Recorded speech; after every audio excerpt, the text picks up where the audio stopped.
Portal 2's ending sucks. When you look at it one way, it's one of the best endings in video game history. Awesome final boss, an awesome way to defeat him, Shell escaping, the turret opera, and the credits song The Rival's Still Alive. Basically, an awesome ending. That's why I gave him my best ending award. See? The ending is awesome for the fans. It's bad for the characters. Very few Portal characters end up happy. Here's every single Portal character. Let's get rid of the obvious. Kev Johnson is killed by moonrock poisoning. Ratman is killed by turrets. Aperture's employees are killed by glass. Greg and Bendy are from a different universe, so they don't count. All the cores in the first game were destroyed. The people in Cryogenic Storage 1 die when the port gets cut off. And the group in Cryogenic Storage 2 are killed by GLaDOS. Red boxes are the characters that didn't get a happy ending. Weasley ends up stranded in space for all eternity with nothing to do but think about all the wrong he has done. He might die by getting hit by a meteor or crash into the sun or something. But that still sucks for Weasley. Even if he somehow crashed on Earth, he would die from re-entry, and even if he did survive, he still can't move. Such a sad ending for such an amazing character. Space Corps ends up in space, so he should be happy, right? Wrong.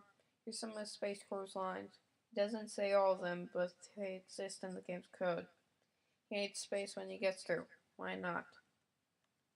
Bird is scared away from its home and loses his eggs, which are given to Klaus. Fetch $5 Klaus ends up testing and destroying them.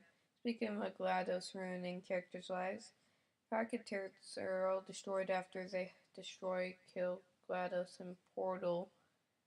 Klaus most likely fixed it so that the crab turrets are still being killed. The Franken turrets are probably destroyed, and the Oracle turret is most likely destroyed for being dysfunctional. Same goes for Rick and Fact.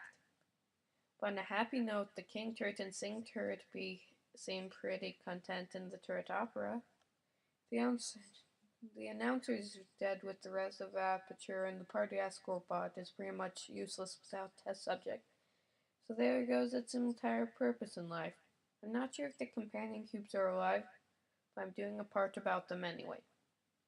Ratman's cube spends an eternity next to his dead body.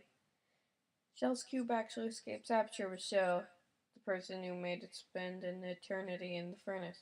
Look at that, maybe. The cobots have no choice but to test, die, come back to life, and die. Forever. In the co-op story, it's shown that they have begun to have emotions, but glass prevents them from having anything human-like in their lives. Turrets will either kill, die, or fail to protect humans, so that's a maybe.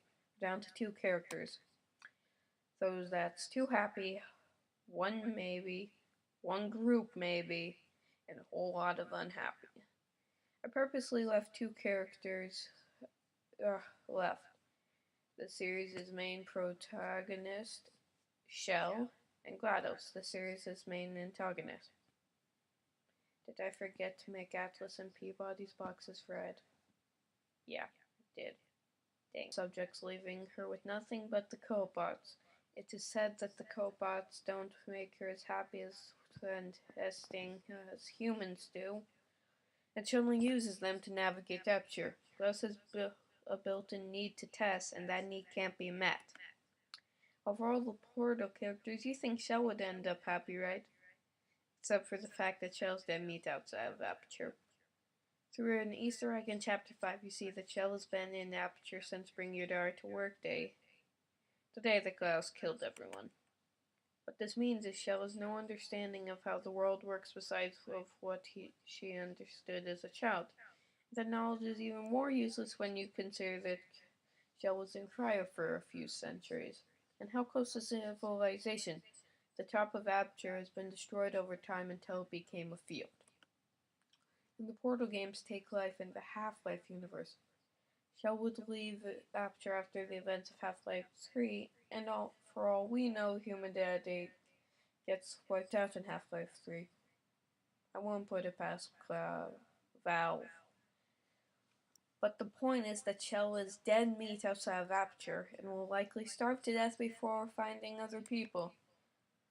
So Portal 2's endings pretty much sucks for all the characters. But that can change if Valve gets over their fear of the number 3 and releases Portal 3.